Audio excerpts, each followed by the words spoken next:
Hi everybody, Laura here. So glad you're joining me. Today I'm delighted to join Altenew for their Build-A-Flower blog hop. And I have a project to share with you featuring the Build-A-Flower Rose stamp set. So here is the Build-A-Flower Rose stamp set in all her glory. The most gorgeous multi-step stamping set along with the coordinating die. I'm also going to be using on the background this Cube Builder Stencil. So I have a panel of Neenah Solar White cardstock. I'm adhering the Cube Builder Stencil over it with a little low tack tape. And I'm getting to ink blend. And I'm starting with this light green. It's called Minty Mint. These are Altenew inks, some of the new colors. And I highly recommend them. I can't get enough of these two green colors. These are the two lightest. Minty Mint, which I go over the entire panel with Minty Mint. After I get a light coverage, light hand, I'm going in with the next darker color, which is Sweet Leaf.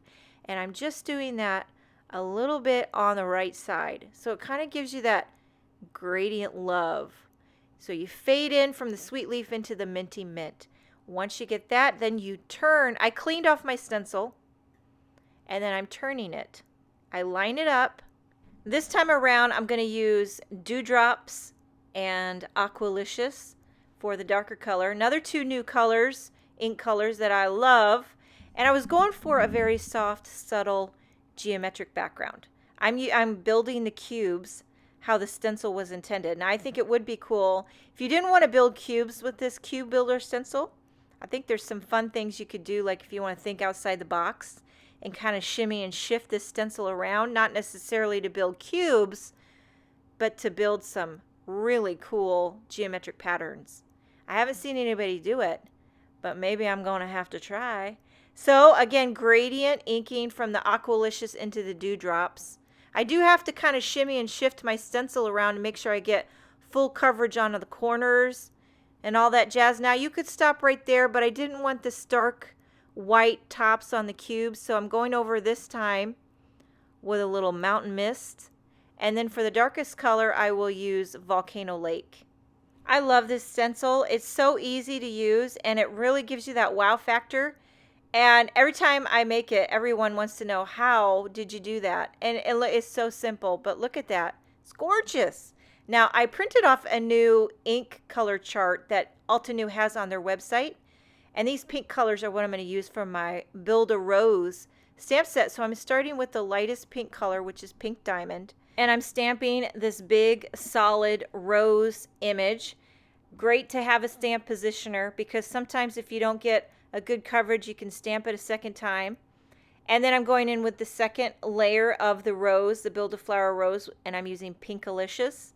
So I'm using the Cherry Blossom ink set, which takes the guesswork out. I just go from the lightest color to the darkest color. This is Pink Diamond, Pinkalicious, Rubelite, and this darkest color is Razzleberry.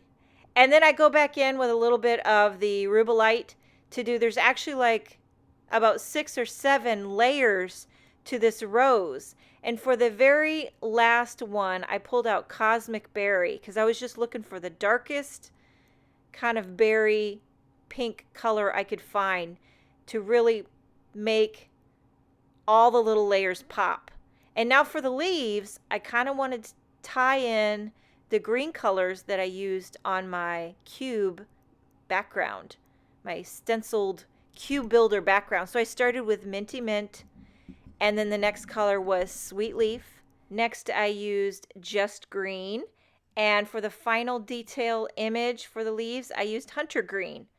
Then I'm taking the coordinating dies and die cutting these out, pulling out my handy dandy and oh so beautiful Gemini Jr. Cuts it like butter. Now I went off camera, I stamped another rose as well as a couple more leaves to fill out the design a little bit here. And I'm laying these images on, kind of getting the lay of the land, seeing how I want the things to look before I add foam tape on the back. And I do this on the MISTI because I'm going to lay my sentiment and see how it nestles in. I like to tie the sentiment in with the composition.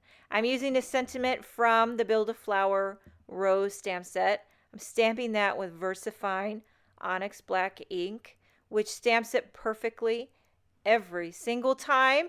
And now I will begin adhering everything with foam tape. I like to pop it up. So I'm popping up the background onto a white card base, and then I'll begin popping up the floral images, tucking them all in. I have to trim off some of the leaves so that they fit and tuck underneath the roses, just like so. So this hangs off a little bit.